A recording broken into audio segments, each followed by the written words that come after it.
নমস্কার বন্ধুরা, আমি প্রিয়াঙ্কা বংতনী চ্যানেলে আপনাদের সবাইকে স্বাগত জানাই। দশমী শেষ, মাও ফিরে গেছেন কৈলাসে।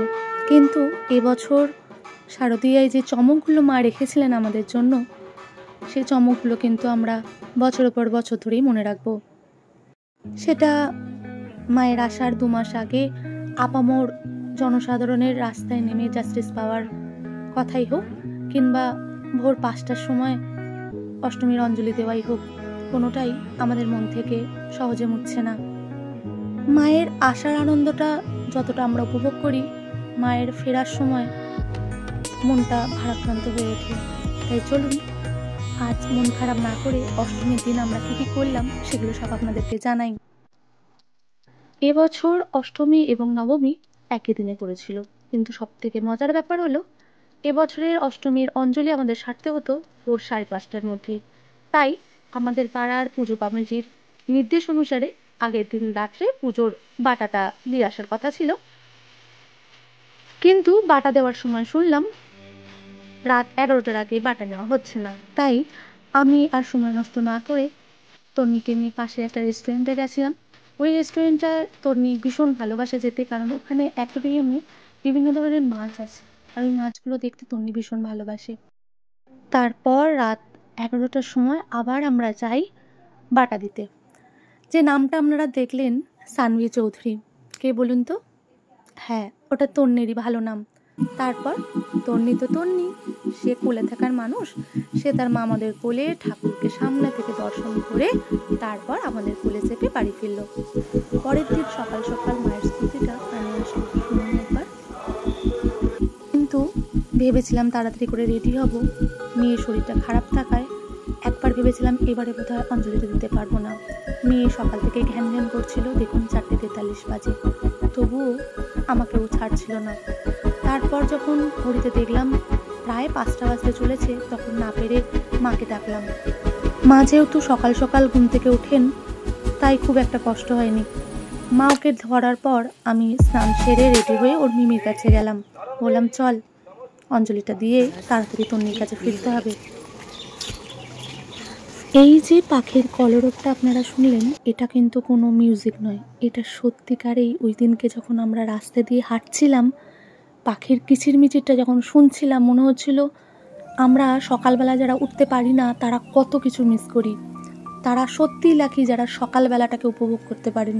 এত স্নিগ্ধ, এত শান্ত লাগছিল চারপাশের পরিবেশটা, যা আর কিছুক্ষণ পরেই কলরবে ভরে উঠবে। অঞ্জলি আমরা দিতে গেলাম, তারপরে চন্দ্রমৃত্যু খেয়ে আমরা উপোসটা ভাঙলাম।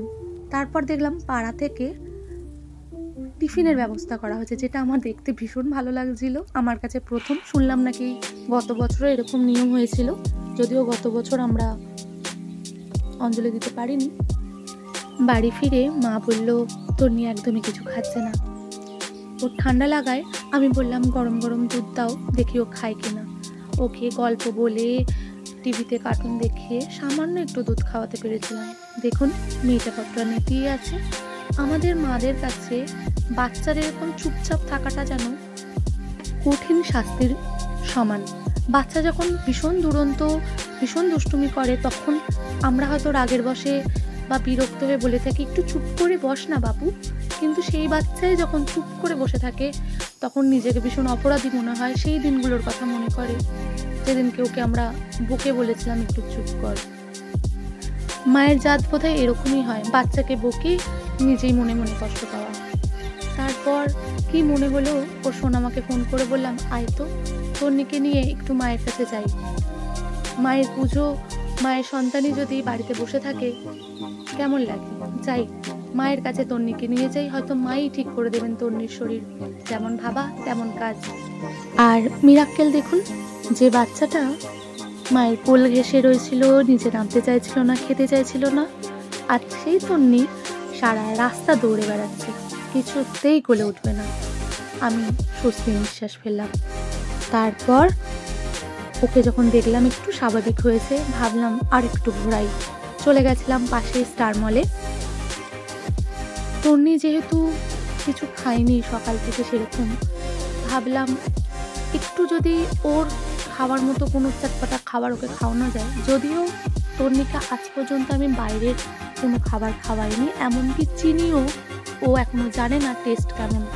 কারণ আমি জানি তন্নি বড় হলেই ও বাইরের খাবারের প্রতি আকৃষ্ট হবে এবং আমার প্রেজেন্ট বা অ্যাবসেন্সে বাইরের খাবারও খাবে। আমি অতটা কন্ট্রোল করতে পারবো না, তাই যতদিন ও ছোট আছে ততদিন আমি চেষ্টা করি ওকে হেলদি বাড়ির খাবার খাওয়ানোই।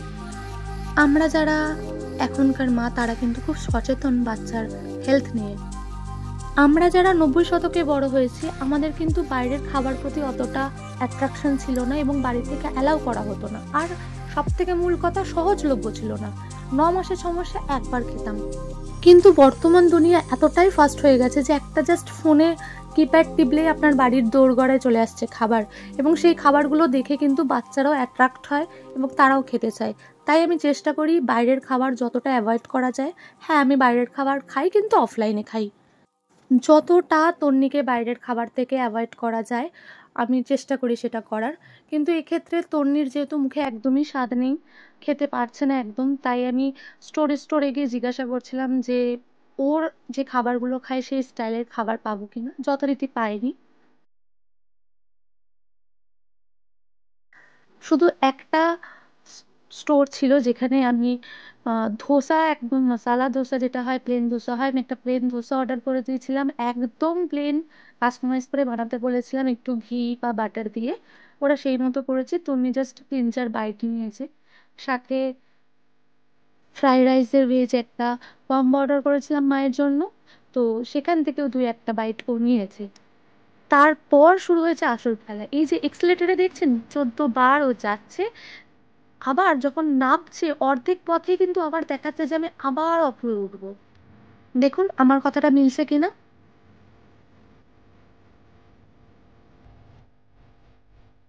ওই দেখুন ও আবার বলছে যে না, এবারে কিন্তু বাড়ি যাওয়া যাবে না, আমাকে আবার চড়াও। ওর সোনামা 9 করে না হলেও 8 থেকে 9 বার এই এক্সেলেটার থেকে ওই এক্সেলেটার করেছে। তারপর আমরা বাসে করে ফিরেছি বাড়ি, কারণ অটোর একটু চাপ ছিল। তাই আর রিস্ক না নিয়ে ভাবলাম একটু বাসে যাওয়ার ট্রাই করি। বাস থেকে ফিরে অটো ধরে বাড়ির পথে রওনা হলাম। অনেকদিন পর আপনার সাথে কথা বলতে পেরে বা আপনাদের সাথে কথা বলতে পেরে ভীষণ ভালো লাগছে, জানেন তো। আজ আরও একটা মজার ঘটনা ঘটেছে। আমার ফেসবুকে যারা বন্ধু আছেন তারা তো জানেন আমি ব্লগ করি, তারা তো প্রায়শই বলে প্রিয়াঙ্কা ব্লগ আসছে না কেন। আজ যখন আমি বাড়ি ফিরছি তখন আমার পাশেরই পাড়ার এক দাদা আমাকে দেখে হঠাৎ করে বলছেন, কিরে তোর ব্লগ আসছে না তো, ব্লগ 2 দিন করে ছেড়ে দিলি। প্রথমে থতমত খেয়ে ওর কথা না বুঝতে পারলেও পরে বুঝতে পারলাম ও আমার প্রতিটা ব্লগ মন দিয়ে দেখে। আমার ব্লগ আসছে না দেখে আমাকে প্রশ্ন করছিল আমি কেন দিই না। থ্যাংক ইউ গোবিন্দদা আমাকে এতটা এনকারেজ করার জন্য। কথা দিচ্ছি এরপর থেকে নিয়মিত ব্লগ আসবে।